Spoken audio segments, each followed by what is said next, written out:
Good evening, everyone. Myself, SINGH, Assistant Professor, Mira Medical Institute of Nursing and Hospital, Bohut. Today, I'm going to explain you about the topic.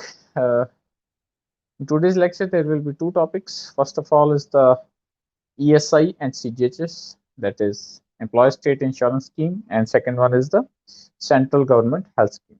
So both of these schemes are related with the health insurance schemes. Like for the beneficiaries would be the government employees, either in the state government, working under the state government, or either under the central government. Okay, and second topic will be a short topic, that is minimum needs program. Okay, so let's begin with the topic.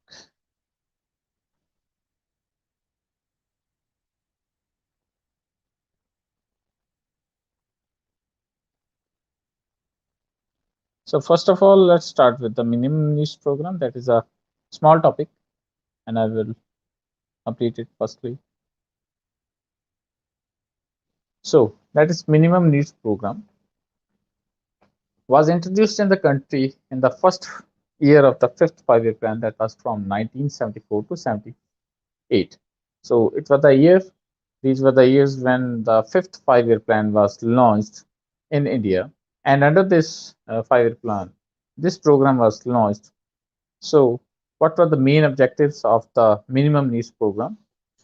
First objective was to provide certain basic minimum needs and thereby improve the living standards of the people. Okay, so the basic concept behind this program was that, for example, there are many needs of the people or the community that is living in India, or the each individual is having the various types of the needs.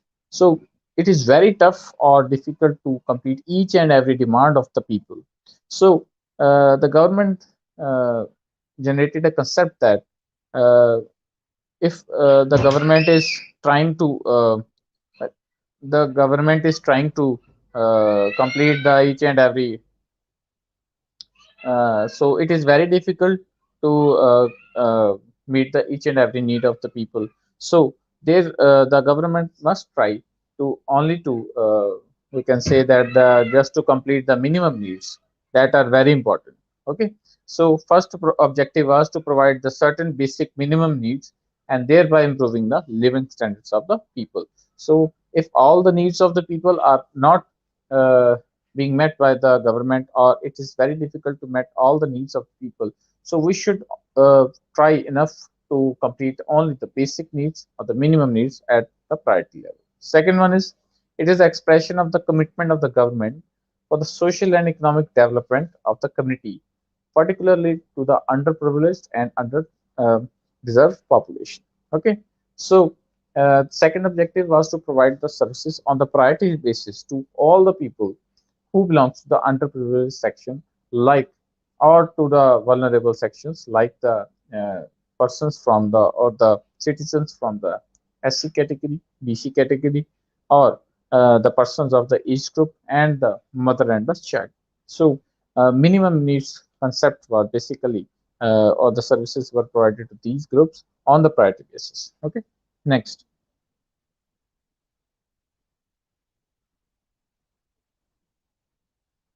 So that was about the minimum needs program. Besides this, there were certain objectives like rural health to be achieved by the year 2000.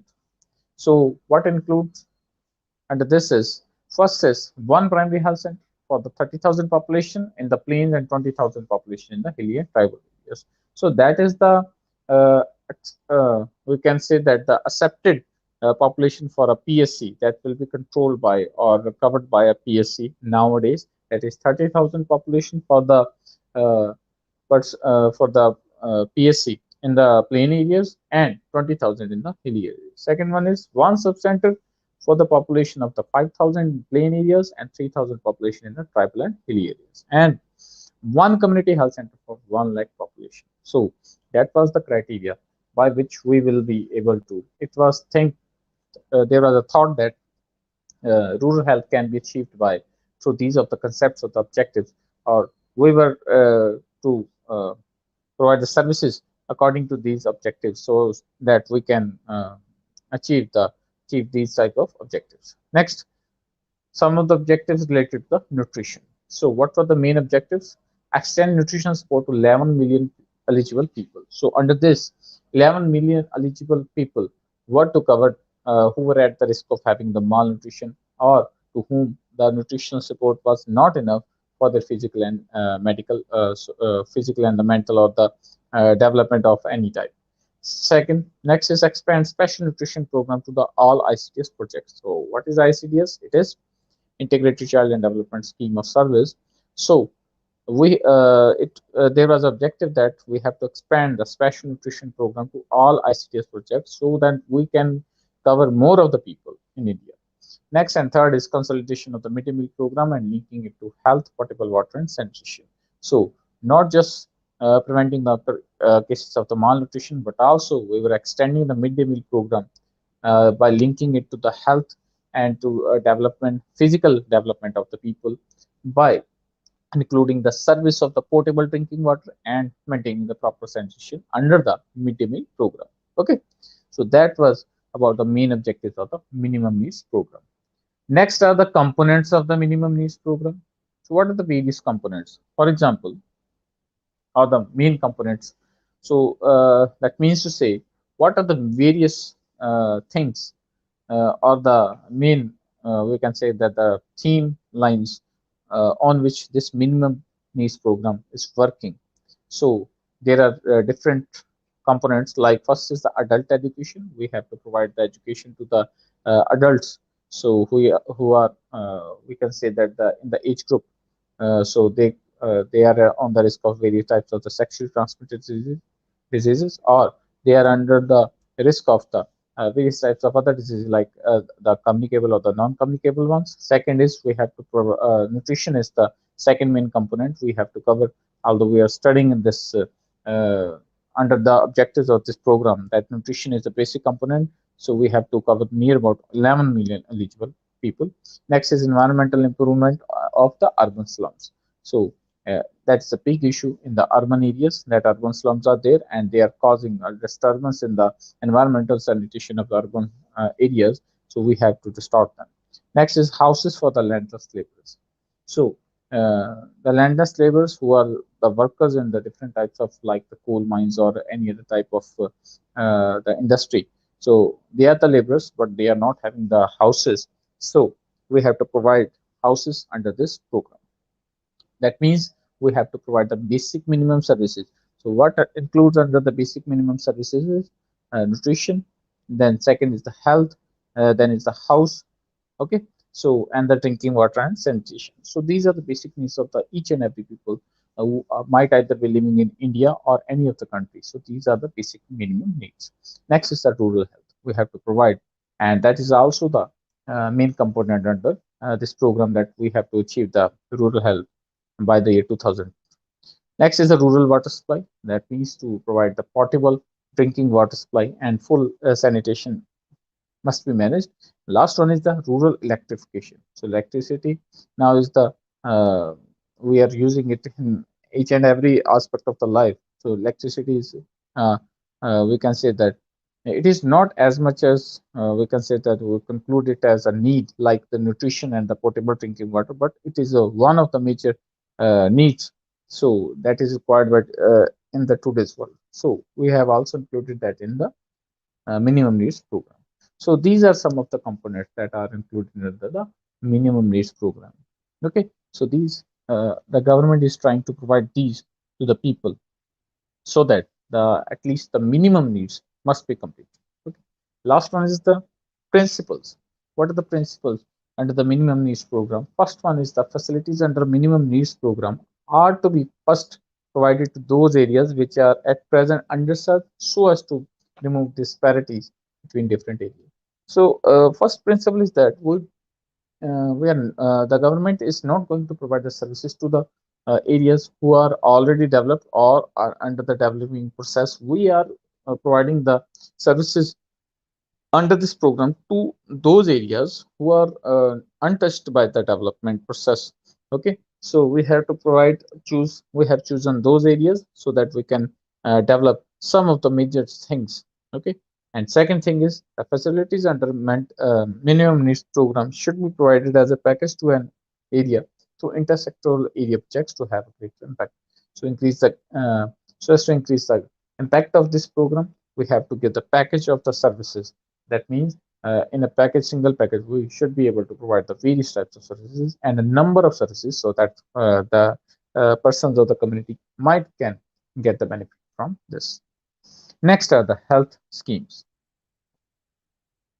So what are the various second topic in today's lecture is health schemes. So what are the various health schemes? First of all is the Employee State Insurance Act, that is 1948. This act was from the 1948. So second topic in today's lecture is ESI and Cghs. So let's begin with that. So Employee State Insurance Act, what is this? So I'm going to give an introduction of this act, that for example a worker is working in an institute or an organization. So a part of his salary, his or her salary, is cut as a premium for the insurance of his health status, as a health insurance for that specific employee. For example, if that type of that employee is getting sick or ill after some time, then that specific employee is being insured by the premium of his or her salary. Then if that specific person is insured under this act, he or she will get some of the benefits. For example, the some of the we can say that the funds or the expenditure of the hospital might be covered under this program, and the hospital charges, diagnostic charges, funeral charges, or disability charges must be given for as a compensation for that specific employee. So that act is very beneficial for the employees. It might provide various types of benefits in the condition of any type of major problem that is related with the health of that specific employee. So that is the introduction about this topic. Next, what this act is actually. So that act is of the Employee State Insurance Act 1948. The promulgation of Employee State Insurance Act by the Parliament in 1948 was the first major legislation or comprehensive social security for the workers in India. So this is the kind of act that was the that was providing the major benefit on at those times. So that was very beneficial. Now till date it is very beneficial for the employees because they can get the various types of health benefits in the condition of any type of illness. Okay, India to provides social protection to the workers and their dependents in organized sectors in contingencies such as sickness, maternity, death, or disablement. These are the various types of conditions that are covered in this program, that is sickness, maternity, and death or disablement is also covered under this act. So in which condition this act is applied, or in which of the institutions or the organizations that this act is implemented? So first of all, the non-seasonal factories using power in and employ 10 or more persons.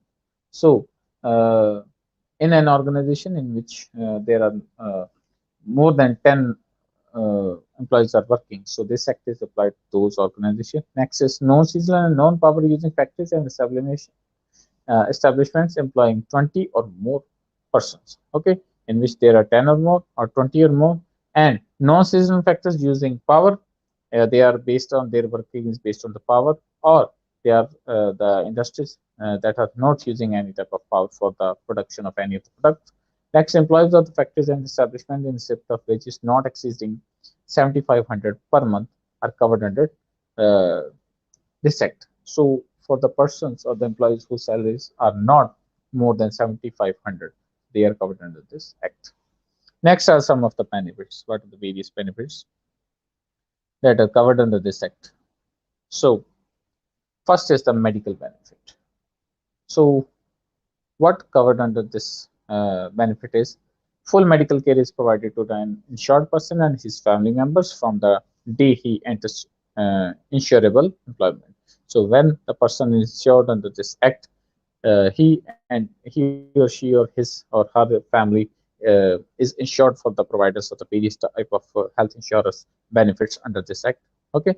and there is no ceiling or expenditure on the treatment of the insured person or his or her family members. So the insured person or his family members doesn't have to pay the money, much money. So a part or a complete portion of that expenditure is given by the ESA under the ESA scheme to the insured person. So what type of services are provided under the medical benefit under the Esi Act is: first is system of the treatment, second is scale of the medical benefit, okay, and benefits to the retired IPS. So we are also providing benefits to them. Administration of the medical benefit in a state, domiciliary treatment is also provided. Specialist consultation is also provided. Inpatient treatment, for example, the person is admitted to the hospital and he or she has to stay for a long time in the hospital. So they are also compensated under this scheme. Next is imaging services like the X-rays, CT scan, MRIs, artificial limbs and aids are also provided. Special provisions are also there. For example, any type of special treatment or also. And reimbursement, for example, if the person is paying from themselves, they will be reimbursed, or there will be the, we can say that the cashback will be there uh, for the providers of the services. Okay. Next, sickness benefit. First was the medical benefit, second is the sickness benefit. Sickness benefit in the form of cash compensation at the rate of 70% of the wages is payable to the insured person during the periods of certified sickness for a maximum of 91 days in a year. So that is a fixed criteria. That is 70% of the wages so is payable to the insured workers for the benefit in the cash for the providers of the health services to the insured person for 91 days in a year. Next, in order to qualify for the sickness benefit, the insured workers is required to contribute for the 78 days in a contribution period of 6 months. Okay, so that is the minimum criteria that is required, that the person must be insured for this eligible criteria so as to be get for the getting of the various types of benefit under this program. Next is, what are the various types of benefits? First is the extended sickness benefit. What is this? As be extended up to 8 years, 2 years in case of 34 malignant and long-term diseases at enhanced rate of 80% of wages. So extended sickness benefit is provided in which there is not the providence of the 70% of the wages, but the 80% in 34 malignant and long-term diseases. 80% of the wages is provided. Sum of the money equivalent to the 80% of wages is provided to the sick person or the employee. Next is enhanced sickness benefit, equal to full wages payable in insured person undergoes sterilization of the 7 days, 14 days for the male and female workers respectively. So in that case, 100% of full wage is payable to the person. Next, third is, that is the important one, is the maternity benefit is also provided to the females who are pregnant, or we can say that any type of complication during the delivery or after the delivery, or the women undergoing the MTPs, they are also provided, or the miscarriages or the abortions. So they are also compensated under this act. Maternity benefit for the confinement pregnancy is payable for 3 months, which is extendable by further 1 month on a medical advice at the rate of full wage, subject to the contribution for 84 days in the preceding year. So in for 3 to 4 months, they are providing, the women employed are provided by the pregnancy benefit or the maternity benefit with a full wage. Okay, the rate of confinement expenses has been increased from 2,500 to 5,000 per confinement. So that is the providence of the money. Next is disablement benefit. For example, our employee working in an organization is disabled, either the limb or the any of the limb or any of the other body part is affected or injured during the employment. So they are also compensated under this act. What is this? There are 2 parts: temporary disablement benefit from day 1 of the entering insurable employment and irrespective of having paid any contribution in case of employment injury. Temporary disablement benefit at the rate of 90% of wages is payable so as disability continues. So there is the providence of the compensation that is equivalent to the 90% of the wages. It is provided to the insured person. Second is the permanent disability benefit. For example, if in condition disability is permanent, like the loss of limb that will not be regained in the life anymore. So in that case, 90% of wage in the form of monthly payment, depending on the extent of loss of earning capacity as certified by the medical board. So that compensation is also provided to the that specific employee, certified employee. Next is the dependent benefit. So what is dependent benefit is, for example, in case death of the person occurs uh, due to any of the injury. Okay, so disablement benefit paid at the rate of 90% of wage in form of the monthly payment to the dependents of the deceased person, insured person, in case where death occurs due to employment injury or occupational hazard. So in that case, 90% of the wage is equivalent to the 90% of the wages is compensated to the family members of the dependents of that dead employee. Okay. Next is other benefits. There are a lot of other benefits, like the funeral expenses are also provided, and an amount of 10,000 rupees is payable to the dependents or to the person who performs last rites from day one of the entry insurable employment. So 10,000 rupees are provided or compensated to the family members or the member who are performing the last rites for the funeral. Next is the confinement expenses. An insured person for an IP in respect of his wife, in case confinement occurs at a place where necessary medical facilities and ESI schemes are not available. So, in case of confinement, that woman is also compensated. Vocational rehabilitation, for example, we can say that there is disablement of the tertiary level. So, to permanently disable insured person for ongoing VR training at PRS. We are having the vocational rehabilitation centers. So for the training of that specific person, that specific person is also compensated. And next is physical rehabilitation in case of physical disablement due to employment injury. Age medical care, it is also being provided to the insured persons. For example, retiring or attaining the age of superannuation or under VRS, ERS, and person having to leave service due to permanent disability, insured person and spouse, payment of rupees 120 per annum they are provided. Next is Rajiv Gandhi Shramik Kalyan Yojana is also included under this plan. This scheme of unemployment allowance was introduced on 1st April 2005, and an assured person who becomes unemployed after being insured 3 or more years due to closure of the factory establishment, retrenchment, or permanent invalidity are entitled to. Okay, so in this, though the persons are covered, the shramiks or the workers, we can say that the laborers or the workers are covered under this yojana or the policy. So unemployment, for example, the factory shut down, the factory is not working anymore, or the organization is not more working anymore. So the unemployment allowance equal to 50% of wages has to be provided to the maximum period of up to 1 year. And next is medical care. Facilities are also provided from the ESI hospital dispensary during the period of IP, and receives unemployment allowances, and vocational training is also provided under this category, under this scheme. And next is incentives to the employee in the private sector for providing regular employment to the persons with disability. So the persons who are working in the private organization, they are also covered under this policy.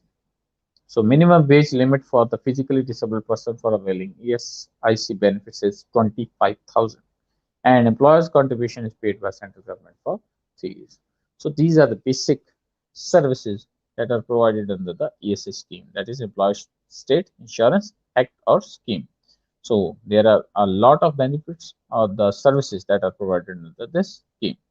So that was about ESI. Next is about the central government health scheme, that is CGHS. So the central government health scheme was started under the Indian Ministry of Health and Family Welfare in 1954 with the objective to providing comprehensive medical care facilities to the central government employee. So firstly, this scheme was only delimited to the central government employees in Delhi. Okay, so after that, this scheme is only delimited to the persons for the central government employees, but nowadays it is also including the persons apart from Delhi or the other cities of the India besides Delhi, they are also covered under this act. Okay, so the pensioners and their dependents residing in CGHS covered cities, and the central government health scheme in India is comprehensive health care to the CGS beneficiaries. Okay, so this scheme is for the central government health employees, central government employees, like the persons who are or the employees working in the army or in the railways. Okay, so any other type of organization that is under the supervision of the central government. Okay, next, what are the various types of guidelines, or the what are the basic things that are included in CGHS? All central government servants paid from civil estimates, other than those employed in railway services and those employed in the Delhi administration, except members of the Delhi police force. So these are the persons who are included uh, under this act. Next, pensioners drawing pension from the civil estimates and their family members, and pensioners residing in non-CGHS areas also may obtain CGHS card. Okay, so the pensioners are also covered under this act. Next is the honorable members of the parliament, honorable judges of the Supreme Court. They are also covered under this act. Next is employees and pensioners of autonomous bodies covered under CGHS. So employees and the pensioners, like I have already explained, the member of parliament, that is MPs, the judges of the Supreme Court, they are also covered under this act. And next is the employees and the pensioners of the autonomous bodies, the bodies that are working under the central government. Okay, they are also covered under this scheme. Next are the ex-governors and ex-vice presidents. They are also covered under this scheme. Former prime minister, former judges of the Honorable Supreme Court of India and Honorable High Courts, they are also covered. Freedom fighters are also covered, and it provides service through following categories of system. So, what type of services are provided from the different kinds of systems of medicine, like the allopathic, homeopathic, Indian system of medicines, Ayurveda, Unani, Yoga, Siddha? These are the systems by the use of which these employees are uh, provided the services, various types of healthcare services. Okay, so these are the various categories of the person who are covered under this scheme. Next are the components of scheme. What are the various components of scheme? So, firstly, dispensary services are provided, including domiciliary care. That means the treatment is provided. The service is also available that domiciliary or the home treatment may also be provided at the doorstep. Family welfare and FC services are also provided. Specialist consultation facilities, both at the dispensary, polyclinic, hospital level, including X-ray, ECG, and laboratory examination. So the services or components are same as that of ESI, just there is a difference that in this only the central government employees are insured. Next is hospitalization is also there, and organization for the purchase, storage, distribution, and supply of the medicine and other requirements are also included. The services also provided, and health education to the beneficiaries is also provided under this scheme. Next, facilities. What are the various facilities? The scheme or the facilities or the services would be same as that of ESI. Just have a look. Like the outpatient department care through a network of the dispensaries. Second is supply of the necessary and drugs and medications. For example, for the treatment of the minor ailments like the headache, nausea, vomiting, or minor type of burns or dog bite or any other type. So the services are also provided. Laboratory services are there. Domiciliary visits by the health employees are conducted.